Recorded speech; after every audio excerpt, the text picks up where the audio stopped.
We can't go live on Twitter because you need a premium account on Twitter. Okay.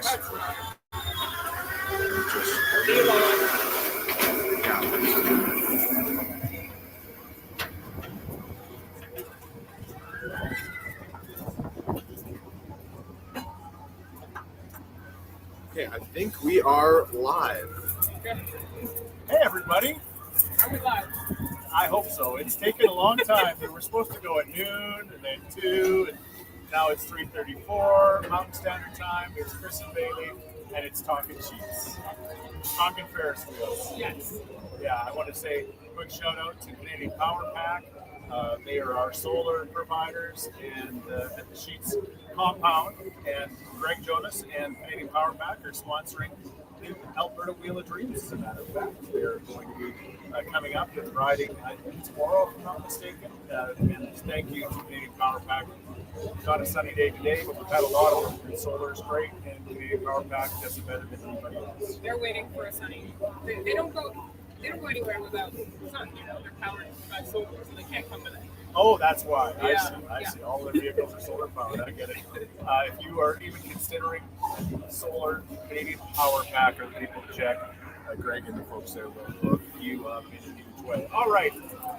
We're on the wheel. We're on the Ferris wheel. We're 120 feet above the ground. If you're watching, this will be one you really want to watch on YouTube.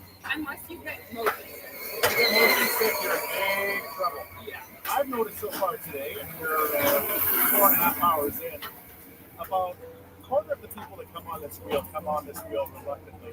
Yeah, like shaking. Yeah. And I'm very proud to say that my daughter has no problems with rides. Yeah. But you did have problems with rides when you were a little girl. But I said, baby, if you have problems with rides, you have to just put your fireball in a basket. Yeah, when I was about to come on here on the podcast 4 hours ago, I've just been waiting for my opportunity. They were asking me, how do you feel about going on the wheel? I'm like, oh, this is nothing. I was trained for this, like a child soldier. When we used to come to K-Days as kids, or the lucky times that I got to go to Disneyland, it was not an option to not go on it. My kids were not going to be not ride kids. They were going to be ride kids. I don't know if you can, I don't know if it's like a personality thing or like actually like an equilibrium balance vertigo thing. Like some people get very sick. So yeah, we all have our things. I've got phobias of things, but rides aren't one of them for me. But I don't like spinning anymore. The older I get, spinning rides are pretty. we are spinning. Well, not like what's it called in Disney? Oh, the teacup. I'm not a teacup guy. Never was a teacup guy. Yeah. Really. So we want to back up and for people that haven't listened to previous episodes or been following your journey so far on this Ferris wheel, do you want to talk a little bit about why we are doing the podcast on a Ferris wheel today? Sure. We're on a Ferris wheel at K-Days, thanks to Explore Edmonton and our incredible sponsor, Golden Spike Lumber. Golden Spike Lumber is through Strobe. I got their shirt on, I got their jacket on. They're great people. And basically what happened was, I think always in my life, I've always had these things that I wanted to do. I wanted to ride a Zamboni from Calgary to Edmonton, drive it from Calgary to Edmonton, Edmonton to Calgary. Check. I wanted to live in a tractor. Well, I don't know if I ever wanted to live in a tractor, but it came to me when the farmers were really suffering from a serious drought in the early 2000s. So I did that for 5 days. I wanted to, again, live on the field with Jack and Matt on the Kissing Country Morning Show for, again, the Hope Mission and the Unhoused. And Jack and I also, before Matt joined the show, we were 120 feet above the ground, which is higher than this, which is crazy, on kind of like a man crane, and then we were going down every $1,000 we raised. So I've always tried to incorporate raising money with crazy stunts, and I'll be honest with you, there's somewhere inside of me wants to do these crazy stunts. Oh, obviously. You're not, it is a sacrifice you're making, but like you also made it up. So it's not like anybody asked you to do things. Yeah. Someone was asking me today what was the hardest one I've ever done, or this would be the hardest. Probably the hardest one I ever did was the 250 kilometers in 5 days walking. And that one, it gave me a really incredible appreciation for Terry Fox, because at that time I was in much better shape than I am now. But by the end of it, my body was just broken down. My ankles, they didn't work properly for 6 months after that when we raised money for Mothers Against Drunk Drivers. And I've always believed that I can do these things. Again, with what's that thing? Great responsibility. Great power comes great responsibility. Yeah, and I'm not saying living on a Ferris wheel is great power, but if I have the opportunity to do this, let's do it for the right reasons, and let's do it for a great cause, and let's make it happen. And there's some people in my life that have said, "You're a grandpa now, 54 years old." I still feel 20. That's the problem. Being a grandpa now also reminds me again of how lucky we are to have a healthy granddaughter, your daughter, Leona, that is knock on wood, healthy so far and doesn't need Alberta Greens to do anything for her. Yeah, and let's talk a little bit more about the cause then. You say with great power comes great responsibility. What is the responsibility you feel here? And tell people more about Alberta Dreams. I know we talk about it a lot on the podcast, but maybe there are people listening that have not listened to the time. Sure. So Alberta Dreams was a charity that when I first started at Kissing Country, and it's funny because we're up here so high, by Rogers Place is where the old Kissing building was. I can see where the old building was. When I first started at Kissing, Rainbow Society was the very first charity that I ever worked with. They, again, were delivering dreams to chronically and seriously ill children. They had a media talent night. I was in Bruce Bowie, and we hosted and were part of that event for a number of years. And that charity and that event of that media talent night really was responsible for me learning about charity and doing things for others. We always did things on the farm and help your neighbors out and do things like that. And it really was my first experience in charity. The reason I bring that up is now, after I left Kissing Country, 5 years later, I was really missing something. There was a hole in my life, and that hole was the charity events. And so I joined Alberta Dreams, and have been delivering and helping to collect money and tell the story of a very scratchy right? Everyone's here. Yeah, all four. All of your employees could fit on this Ferris wheel pond right now that we're sitting. Literally, all four of us. There's five technically. We've got Ella, who is a former Dream child, who I just love, who's working as a summer student for us. But yeah, there's 5 people that work for this charity that's delivering dreams all over the province. So we're scrappy. I don't like using the word small, but we're underdogs. The charity is what it doesn't really matter. And we wanted to do more and more and more and more things in the community, right? Yeah, and so now we're living on a Ferris wheel. Now we're living on a Ferris wheel for 54 hours. The current record is 53 hours. So 54, I looked at 60, but you know what? 54 is enough. And I'm 54 years old, so we decided to try to raise $54,000. I'll be honest with you. Jack and Matt, who I think are coming here a little bit later on today, I know Jack is, they would laugh because I'm always nervous when these things start. I'm always like, this is the year we're not going to do it. Whether it was the Stollery or Home Mission or anything else, this is the year we're not going to get to our total. And I have that feeling again now because, we've got a significant amount of money to raise between now and Friday at 5 p.m. Yeah. But I feel like we're 4 hours in. Yeah. I feel like things are good. I think we got great momentum. People have been excited. Shout out to CTV, and Global who came and covered the last. So many people are stepping up. 630 Chad, we talked about people like Jack and Ashley Collingwood was here earlier. People that are helping us tell the story. It's different because when I used to do my stuff, I always had my one radio station that could kind of be my sounding voice for it. But now, this is it. We're streaming. Eli's running things. I don't know. He keeps looking at his laptop. I don't know if that means it's working or it's not. I trust him. I think we're fine. If we're just talking to ourselves right now, 110 feet in the air, it's not the weirdest thing we've ever done. I will say, normally we film this podcast in our studio where we have a space. This is I don't mind. You know what? I feel like we're not the most cuddly people. We're not. But if I can, honestly, if I can be close to my daughter, that's what this podcast is all about. And also, just we're human body heat It right is now. freezing. I- Freezing. When I heard that we were going to do the podcast from the Ferris wheel, so prior to seeing the weather, Yeah. I had planned a cute little outfit. I was like, this is going to be so great. I'm going to wear a fair themed outfit. It's going to be so good. I'm going to do my hair. I was debuting my bangs. And What's the debut of the bangs? Well, it was, but I woke up this morning and I'm wearing former producer Renato's raincoat. He is at home doing his real job right now. Right. But I'm wearing his raincoat and it just looks what it is. And you're wearing his too. And I'm wearing producer Randy. We miss producer Randy. He was like, I'm sorry, guys. How would he be on here? Not well. Oh my God. If we had him running the camera right now, I think he would pass out. He's one of the there's one person that doesn't love rides. He is that person. For sure.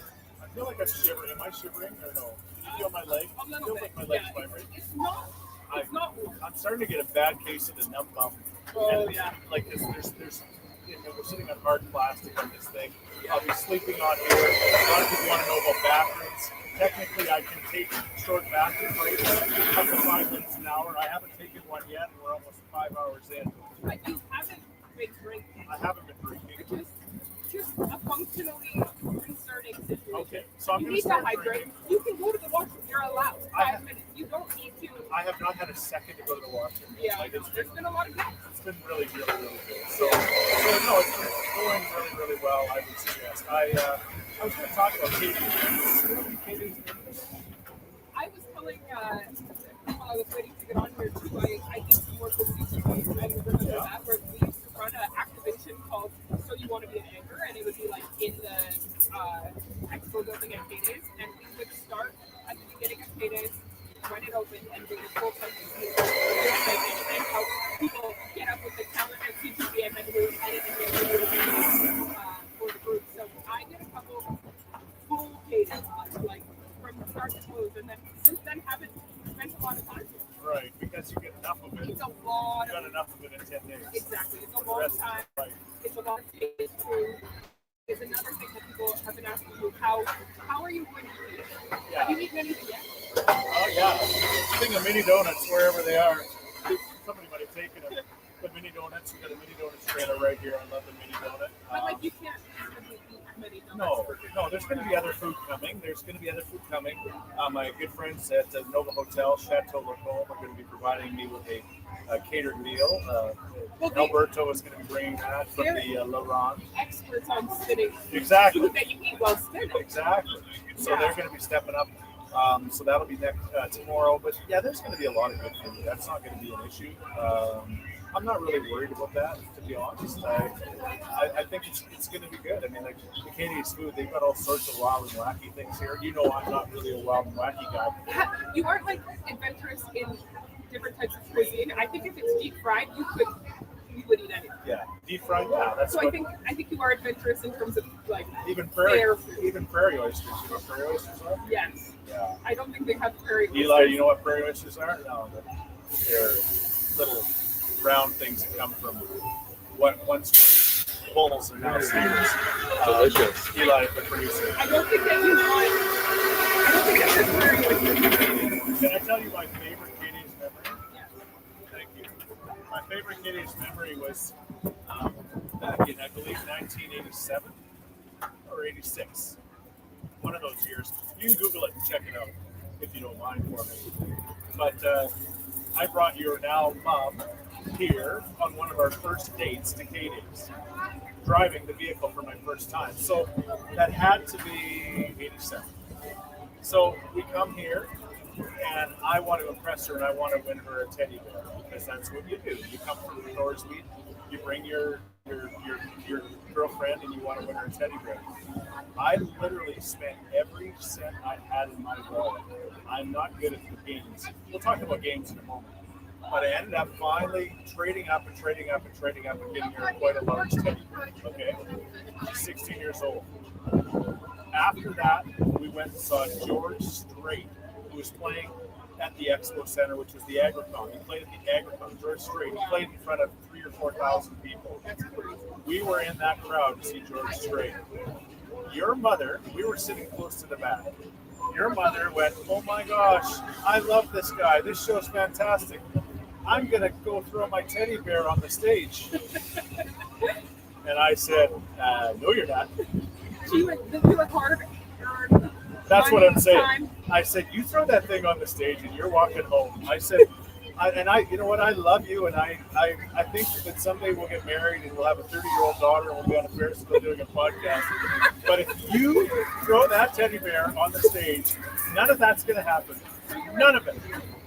The relationship could have started at Katie's and it could have ended. Literally stayed at Katie's. So fast forward to 15 to 20 years ago. George Strait doesn't come back to town after that show for like 20 years. People are signing petitions to get him to come back to do his show in Edmonton. Finally, he does. And I can see the Coliseum. We can show him. If Eli was paying attention, we can show the Coliseum right now. Oh, it's gone now, Eli. Ooh, Eli. Get off that phone. He's doing a great job. I know. He's doing spectacular for us. Eli's doing a great job. Yeah. So anyway, He doesn't get any of the glory for sitting up here with you. there's the old Coliseum. Thank you for putting it on there. So George Strait comes for 2 sold-out shows. The crowd could not be more excited. Jesus Christ came back from the dead and could walk on that stage. And I get the opportunity to introduce him to one of those 2 shows 20 years after he played in 1987. I walk up on the stage and I tell my story. I say, so my wife now, my girlfriend at the time, 20 years ago, we're at K-Days. I spent all my money. I win her a teddy bear. She wants to throw it on the stage. I won't let her. If I'd have known it was going to take 20 years for George Strait to come back, I would have let her throw the teddy bear on the stage. Ladies and gentlemen, the great George Strait. That's how I introduced him. And then I walked off the stage. He was walking on. He grabbed my hand and he shook it and said, "Thanks for the great intro." But I don't know if he meant it or No, not. I don't know if he meant it because has he come back since? No, that was it. That was the last show George ever played in Edmonton. Come to think of it. Okay, let's talk about K-Days games. I don't remember you ever playing games. Did you ever play games? When I was a kid, I don't know if I won your mom's teddy bear, but my favorite game was the shooting the water pistol at the target, and then it would race up to the top. They still got it. Yeah. Right? That was mine. What about you? I don't know if they still have that one, but I like the hammer. When Oh, you yeah. really hit it, like the strongman competition, because I feel like What kind of a daughter did it raise? What are you saying there? no, because it was like it was All right. fun to see how high it would go, and I feel like for a young girl, I was pretty strong. No, you were very strong. Yeah, so I was like, I like to be impressed with the hammer. I had no idea I you liked remember that. coming with my teenage friends and being like, guys, just hold up, I got this. I have never seen her chop a piece of wood. What are you talking about? Hey, I held that tarp up Okay. when yeah. you were doing prior interviews for like 45 minutes and my arm was shaking. So I think that it paid I off. love the way you're talking and shaking. You're shaking the whole thing, so Eli's trying to balance this thing. I'm sorry, Eli, but it is cool. It is freezing. Yeah.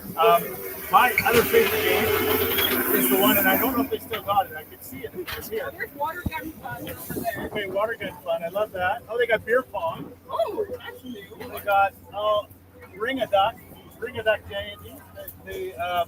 My favorite was the bowling ball, and you would actually put the bowling ball over kind of a little track, and you'd have to just get over so when it went back, it would stay in the lower area, like kind of in the hole, right? I don't know. That was my favorite I game. feel like we just focused mostly on rides. I don't think. Yeah. I feel like that was just. I love every K-Days ride. I love them all. I love the Ring of Fire where you're going around. I love the ships, the Yeah. spinning ones. I do love.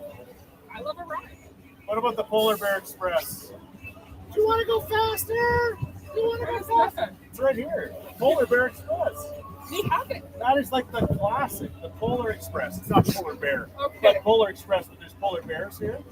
And I remember when I used to work at KISS and I'd come here and broadcast for like 10 days in a row, like you said. And I think that was enough. Yeah. And I would hang out by the KISS Polar Express, and all I could hear was that all day long. I wasn't on the ride. I was working. I was working in radio, so that's not work. But it wasn't too bad. Hey, you know what? I can almost see it from here. Londonderry Dodge. Yeah, we're kind of in the area. Oh no, it's just over there. Yeah. Londonderry Dodge.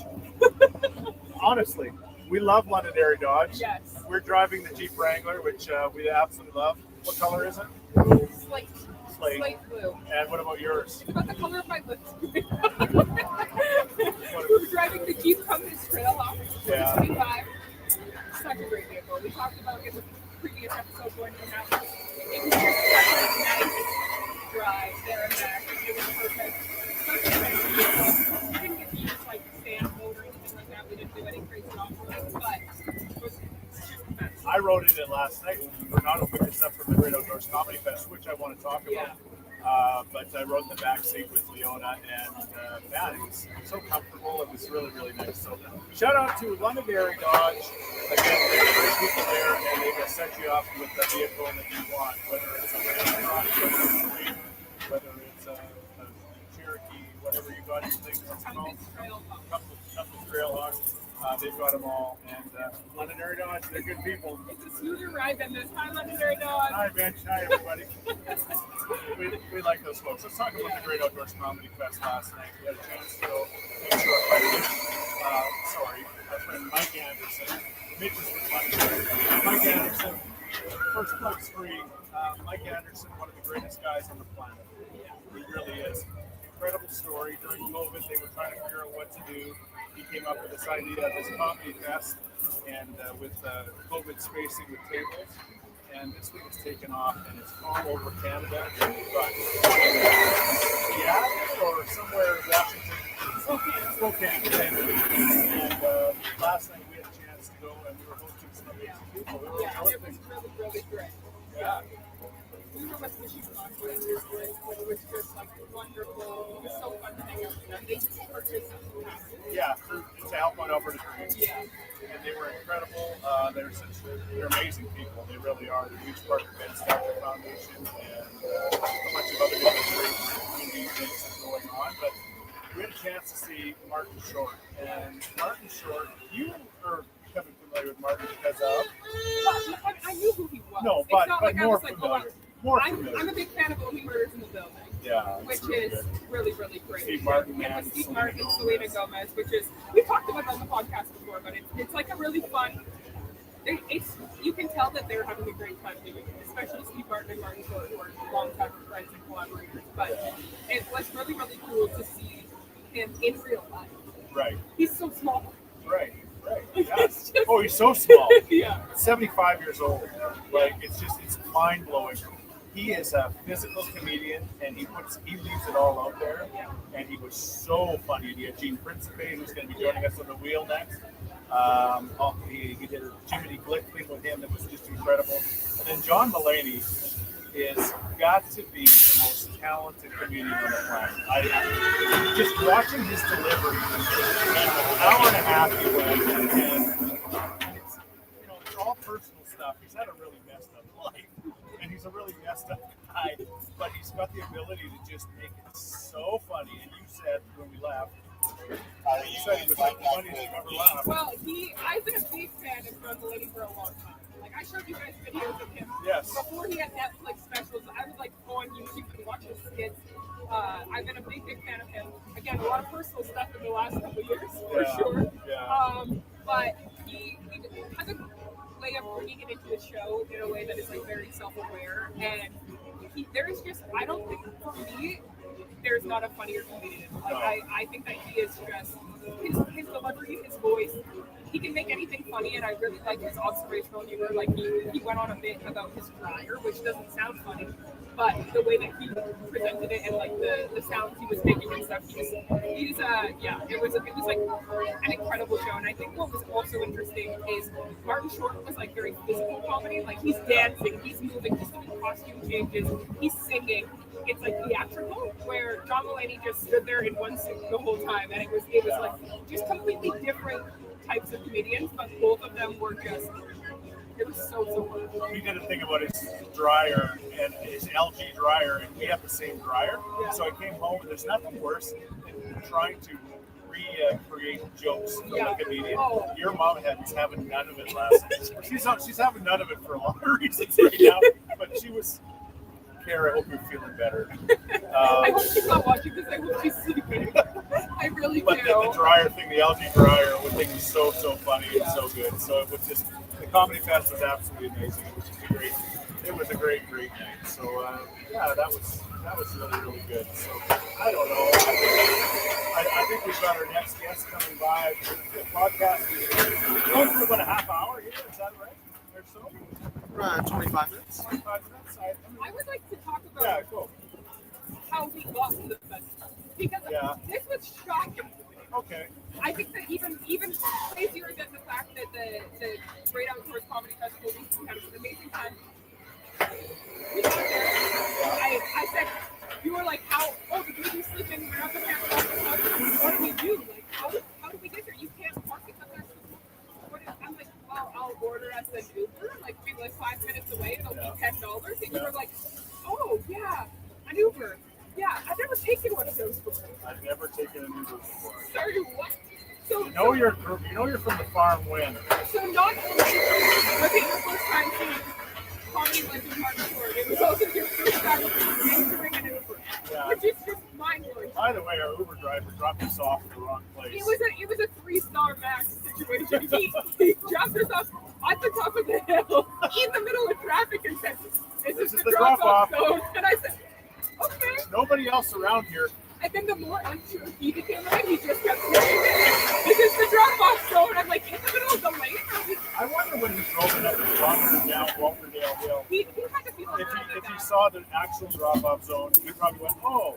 Heaven knows we can use our stuff. Oh, yeah, Especially, no. you're not going to get one step in the next 54 hours. If I had an Apple Watch, it would say, "Get up." Please stand up, sir. Get up. Okay. Oh, the other thing we got to talk about, because everybody else in the world talked about it, is the Coldplay concert thing. With that couple getting caught, right? Yeah. Getting caught. I think that there are a lot of things going on in the world right now that people are in disagreement. There's a lot. There's a lot of controversy. There's a lot of terrible things happening. Yeah. Everyone has kind of come on board to thinking that this is the funniest thing that has ever happened. There's nobody that can say, well. There's no defense, really. No. And it is also just incredible how much it has taken off. Yeah. When I think about the first time I saw it after the concert that morning, to the fact that it started on Twitter or X, it made its way to Facebook mom so fast. Right. I don't know if anything has ever taken off on all platforms in that way. Like Grandma knew about it. Yeah. Mom knew about it. It was an intergenerational thing. Everybody can relate to cheating. I don't think they can relate, but there's an opinion for sure. I feel like cheating unifies people. They feel they have. Everyone knows that it was wrong, and I think that wrong and right have been blurred lately. And everyone was like, no, politically, we may not agree, but you should not bring your side piece to a Coldplay concert, especially if he's the head of HR of your company. And I have long lived in fear of kiss cams. Yeah. Not because I'm ever doing anything wrong, but I just don't want that situation in my life. Right. Talk about the time that we were at the hockey game. Well, the pandemic has did one thing, and that was kind of getting rid of the concept of a kiss cam, because I have gone to many sporting events. No, we weren't on the kiss cam, but no, for the record, I have gone to many sporting events with my brother, with you, and apparently that could be confusing because we met a lovely couple beside us. We were watching the Oilers take on the New York Rangers, and we had a great time just chatting with this couple beside us. You got an Instagram PM after the concert or after the game that said, "It was lovely meeting you and your wife." Ouch. Keep in mind, this was maybe 7-8 years ago now. It made us both look bad. It was not good. I went home after that and I took a look at my makeup in the mirror and I said, whatever I'm doing, I'm never doing that again. I'm never doing. I did have a lot of makeup on, and I think it aged me. I just looked at myself in the mirror and I said, "This is just not good." It was not good. All right, well, shouts out to Coldplay guy. You know that day he got up, just like every other day, put his pants on with one leg at a time, thinking, "Well, this is going to be good." I think the really other thing is that people are like, "What about his kids?" His daughter is 20-something years old. She is making TikToks shading this man, and she's going viral. Oh. Which I think, if your dad does Well, that's probably not why I will never do that to your mother, but for sure, you're being a social media person, you can really have fun with that. So, Yeah, and it's not like you've ever done anything embarrassing. no, not like living on a Ferris wheel at 54 years old for 54 hours. I think that like maybe again we're talking about mom and she's been through a lot and now you're putting her through a lot here. Yeah. I guess you just have to be like, at least I'm not at Coldplay. Exactly. Thank you. At least I'm not at Coldplay. You know where I am. You know where to get. You know where to find them. And I always share my location on my phone. I wonder if there's location right now. Going around, or it's just kind of sitting there. That's a really good point. I don't know what's going to happen, but this has been a lot of fun. You know what? We ask you to listen. We ask you to support our people like Canadian Power Pack and Londonderry, Dodge. But if everybody that listens to this would give $54, we'd raise all the money we would possibly need to raise. So look at it this way. $54 to Alberta Greens, which is going to go to an amazing cause. If we've done 25 of these, that would be like $2 an episode. Pay for play, right? So if you can help us out, go to albertagreens.ca and give. Honestly, you won't miss the money because you get a tax receipt and you'll get a nice big total at the end of this thing. So we'd love for you to do that. Literally is. I mean, this is going to be going up hopefully this afternoon, so like we want to stop by K-Days in the next 54 hours. I guess by then it'll be like 30 hours. And if there's companies that want to give a bigger donation, there's a $1,000 option where you get to come ride the wheel. We rode the wheel with Chris t-shirts. I've got it here underneath here somewhere. You've got like layers. I've got layers of t-shirts. I'm like that guy at the hockey game that just keeps taking his shirts off. So anyway, if you can help us out, I just lost this thing. If you can help us out, please do. Go to albertagreens.ca. We love you no matter what. That is the very first live podcast. Shouts out to Eli. He's nailed this thing. He's working very I'm going to call him Good Renato from now on. Yeah, for sure. He's definitely he's got less opinions. Yeah. And he's doing his best. But next remote location will be warmer, I hope. Exactly. And hopefully soon, as long as I survive. Oh, we're going back up. Okay, never mind. Okay. Anyway, shout out to all of these sets. If you can help us out right now, again, go to albertagreens.ca and follow along because we're going to continue to stream. We've got Dan Davidson coming to sing. We've got Gene Principe that's going to be doing his thing and all sorts of stuff as well. That won't help you if you're listening to podcasts. Yeah, I was going to say, so but you know what? Anyway, thank you all. Take it away, Dan.